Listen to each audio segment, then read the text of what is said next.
We'll do just short introduction on Serbian. And, Okay. okay. The name is Mark. Yes. Mark Abot. Okay. Yes. Sljedeća stanica na našem putu kroz Sjedinjene Američke Države jeste MLS liga.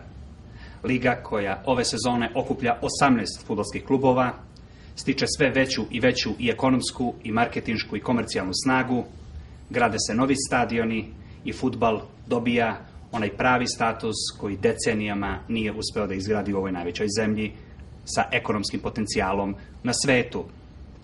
Naš sagovornik koji će nam govoriti o infrastrukturnim, ekonomskim i marketinškim aspektima razvoja fudbala i koju ulogu u svemu tome imaju stadioni, jeste Mark Abot, čelni čovek MLS lige.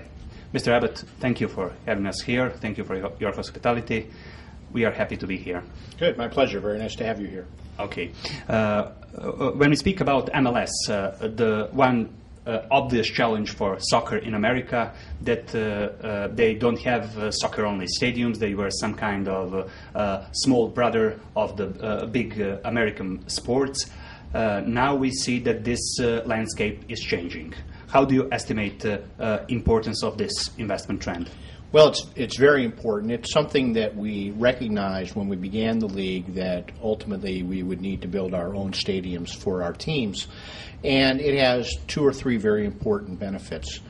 The first is it creates the right type of atmosphere for the fans to enjoy the game. So I know that you had a chance to visit our Red Bull Arena, and that has a great atmosphere on game day that you can't recreate if you're sharing someone else's stadium, particularly if it's an American football stadium, which is too large for the type of atmosphere that we want.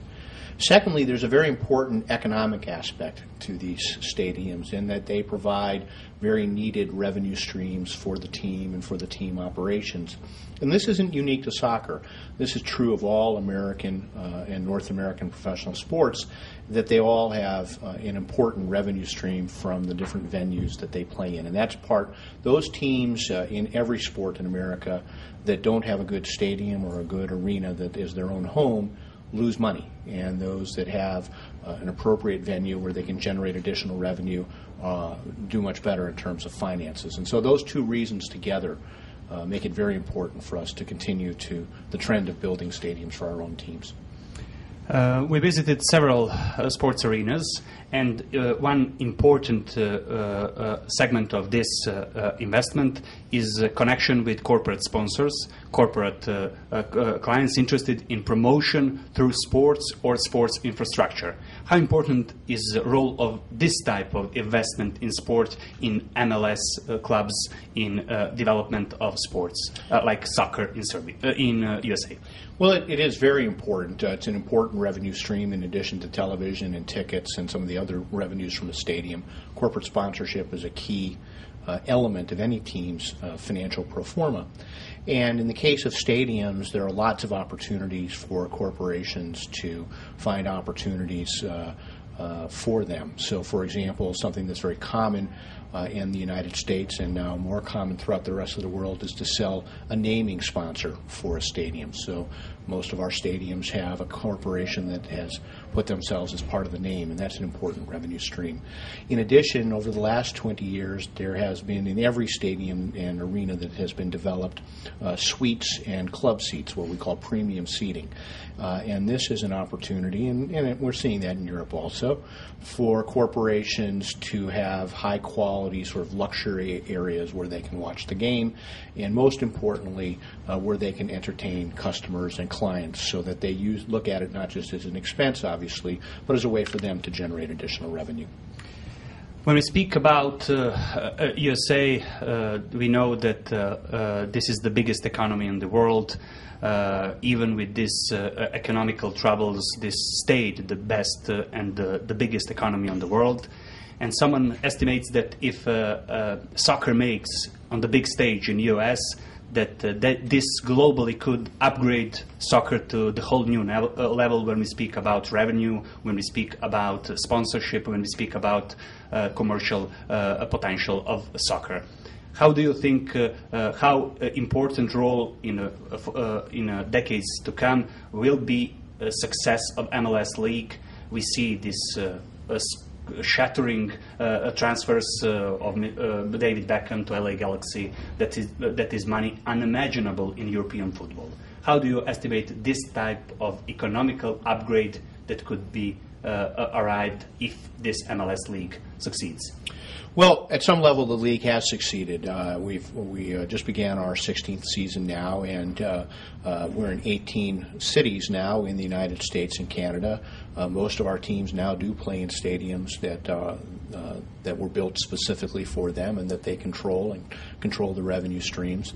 And our teams continue to be very competitive. So, for example, we have our own region's version of the Champions League, and tomorrow night, or on Wednesday night, our team from Salt Lake plays the top team from Monterrey from Mexico to see who goes to the World Club Championship. And our national team has performed very well on the international stage.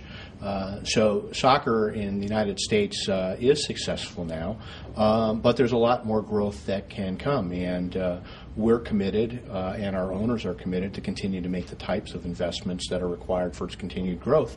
And I think we already have had an impact on the international market, and that will only grow in the future. You know, I think that as European leagues and clubs look not just at our league but other leagues in the United States and see the types of financial controls and things that we have here, and there's a movement, as you may know, in Europe called financial fair play. I think, you know, American sports are a model from a financial perspective of sports league management, and I think that continues to have an impact also outside of the United States. And one important role in Europe when we speak about associations that organize competitions like MLS organize competition for soccer clubs is revenue from TV rights. This is the very important part of revenue for clubs and also for the association. How this revenue looks like in America, the biggest media market on the world, and how you manage to break through this media attention generated with other sports in U.S.? Well, we have national television contracts with 3 networks. One is ESPN, which is the leading sports network in the United States. One is a Fox Soccer channel, which is a channel that's devoted to only soccer. They broadcast soccer 24 hours a day, 7 days a week. And then with Univision, which is the largest Spanish language network, which is very important in the United States. And each of these networks pays the league a guaranteed fee every year. In addition, our teams are in their local markets also on what we call regional sports networks. So every city has a local channel just for that city that's devoted towards sports, and we'll have many of the sports, the hockey and the basketball and the soccer. And so this is an area where we have seen great growth in the last 5 years in particular, where the league has continued to get more and more television coverage. An area of great success has been the World Cup in the United States. In 2010, 25 million people watched the final game of the World Cup in the United States, which was a record for the World Cup. And all of the United States games were heavily viewed, and that event now rivals any other event on television other than the American Football Championship, which exceeds everything else. So television is an area where we have seen lots of growth, and I think there will be more to come. And one important influence when we speak about U.S., especially this city, is built by immigrants, is this influence of big soccer nations that they are represented in U.S. through their immigration. The large quantity of Italians, Latin Americans, and so on are coming to this country. How important stream of revenue could be generated through this? We see managing director of Red Bulls told us that in a nearby neighborhood they have big Portuguese, Brazilian communities. How important this influence of nations that are soccer nations and live here could be this boost for soccer in U.S.?